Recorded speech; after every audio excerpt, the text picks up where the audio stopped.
I'm at the Arsenal today, cannon on chest, for a different kind of reason. Not a game today, but a Q&A with the CEO and others. I hear Lee Dixon's going to be there, and it's a good opportunity for fans like myself to ask a question or two of the top brass at the club. And there are questions to be asked, that's for sure. So I'm just walking up to the stadium now. There it is. Feels weird coming here when it's not a match day. It doesn't feel the same. There's not that buzz, that excitement. But I am thinking, how many questions are going to be asked of Ivan Gazidis today and whoever else is up there about transfers? This year though, for the first time in ages, we've done big business and we've done it early. We've been proactive with the signing of Xhaka. So that's going to make life a lot easier for them. But we all know Xhaka's not enough. So I'm assuming there'll be a lot of questions about that one player that we need, a striker. That beautiful carpet that you've come to expect is no longer. It's beach football at the Emirates right now. But that's because we're re-turfing. And it will be good as new next year. So that's what it's looking like right now. It looks weird to me. All right, had our drink, had the pie, and now we're waiting for the event to start. It's packed out, there's a lot of people. Looking forward to this, and looking forward to what Lee Dixon's got to say. My two sons give me plenty of advice, and whatever's happening on social media, please believe me when I tell you that nothing is as abusive as my two kids, right? So there's nothing you can do to me that will hurt me and affect me like they do. The problem with me... I'm very pleased to hear that. Obviously call them up you have Asians in my house at the breakfast table. You don't have to worry that the message is not getting through. The problem I have is because I don't want to add more voices to the football pie, right? I mean, Arsene speaks for us on football. He does it every week, multiple times. And so adding in another voice, one of the things I'm really conscious of is keeping unity within the club. I don't like having diverse voices. It's not particularly helpful when you're in a transfer window to start talking about how many players, what positions, all of that stuff. I know people are curious to know, but obviously our most important priority is that when we start in August, we have the best possible squad and we give ourselves the best possible chances to sign the players we need. So the question is, as fans, we care about what goes on the pitch, so great credit that goes on for what goes on behind the scenes, but as fans, we want to see Thierry Henry's, Dennis Bergkamp's playing on the pitch, winning us leagues, and ultimately that's what's important to us. This time last year, the one word that came out of your mouth that really resonated with me was cohesion. And Arsenal, and you can tell me if this fact is authentic, but Arsenal were the 1%. We were the one club that went against the grain in the top 5 leagues in Europe, where we didn't sign an outfield player.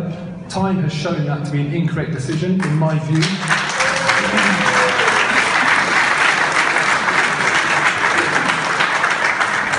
Time has shown that to be an incorrect decision, in my view, purely on the basis that we were not successful this year. Minimum expectation. Got that? Got that? Got the drift of that? I've got it, yeah. Minimum expectation for a club like Arsenal is a trophy of some sort, not including the Community Shield. And that wasn't delivered. I'm not questioning how much effort has been taken. I'm questioning that potentially there was an error of judgment in the focus on cohesion rather than world-class additions. Lovely to see business done early this year. Now, what I'd like to know is, has there been any lessons learned from last year? Is there any regret as to the focus on cohesion rather than player addition, the route that you went down last year? And what are you doing to remedy that and correct that this year?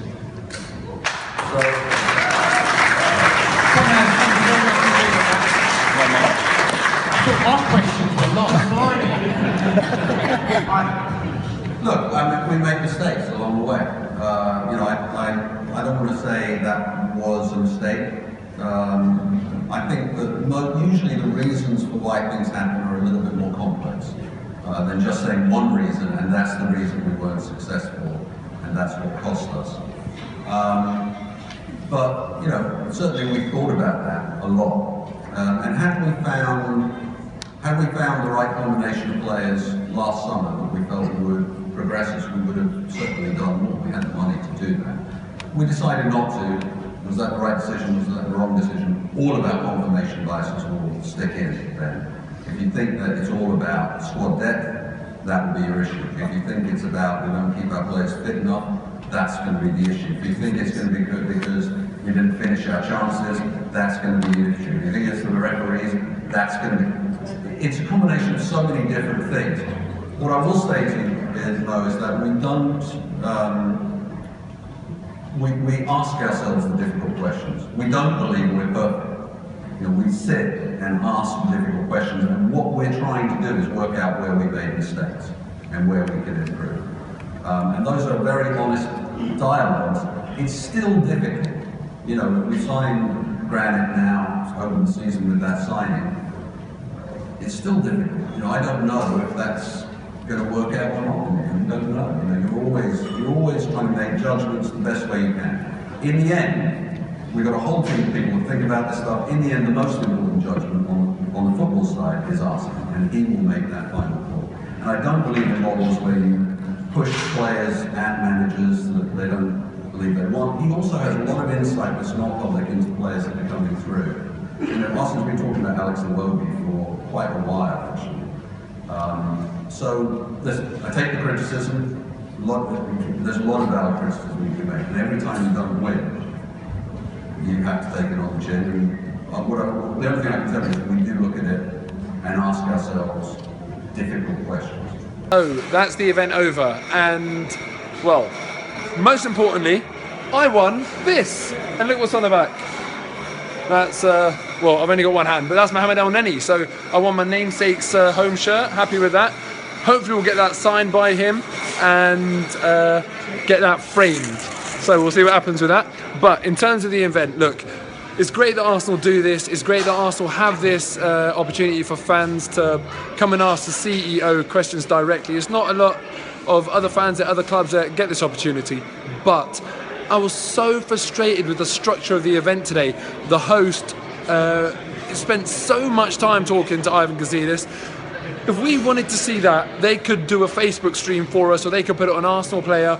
This is about the fans asking questions. And in total, there must have been maximum 15 questions today asked by fans to Ivan Gazidis. Probably a lot less than that, I'd say. It just simply wasn't enough. I'm being told to hurry up and get out of here, so look, I won't give them a hard time, I'll do that. But I think Ivan Gazidis today got out of his comfort zone a little bit. It wasn't easy for him. It's the least impressed I've ever been with him. And that's not a reflection on his abilities, it's more a reflection on the mood of the fans. They were asking him difficult questions, challenging questions, mostly. Usually he evades the questions and he has very long-winded answers. And I've always felt that that's a bit of a ploy to make you bored to the extent that you forget what the actual point of the question was. Today he actually was a bit more concise. The questions were a lot more challenging. He was less comfortable. So on that basis, I'm glad to see that, because this shouldn't be a casual, comfortable affair for him. This should be a case of him feeling like he's been in a boxing ring, a verbal one at that. And I do think it was closer to that today.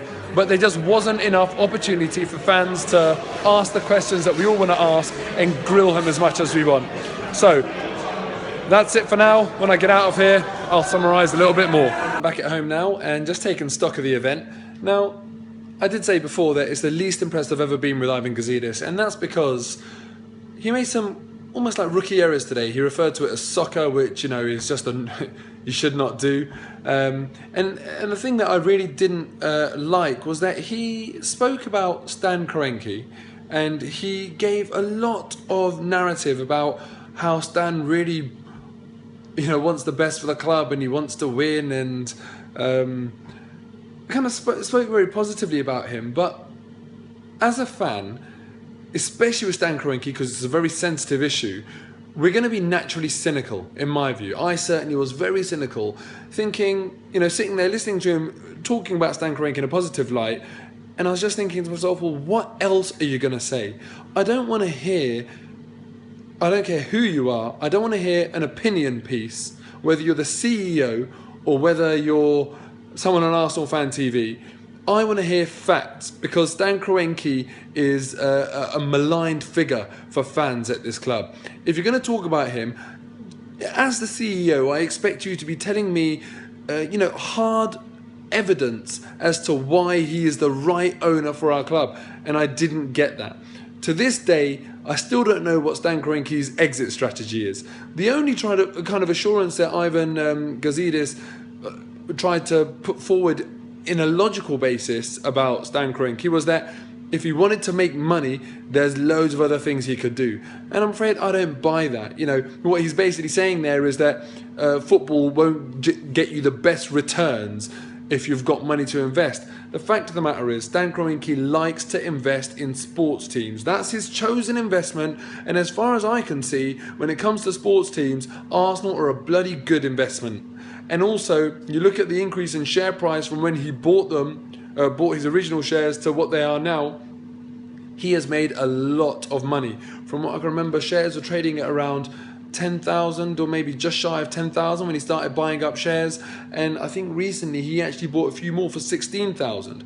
You know, it doesn't take a rocket scientist to figure out that's a very, very good return, especially when you own as many shares as he does. So I am not convinced that he's not in it solely for money.